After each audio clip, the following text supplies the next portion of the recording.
Jo no sóc gaire partidari dels plans B. Sóc més partidari de que el pla tingui matisos, i els matisos es van aconseguint a mesura que vas tenint quilòmetres. És a dir, la temporada passada el Barça acaba amb més matisos que comença, però no canvia el pla. Vull dir, i aquesta temporada és possible que ens trobem amb...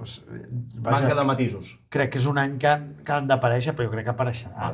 Sí. O sigui, jo crec que formen part del camí. Ara, passa que si hi ha els jugadors lesionats per tot arreu, pots fer pocs matisos, perquè ja no pots triar si juga Rafinha, si juga Rashford, si juga Ferran, perquè cada jugador té les seves condicions.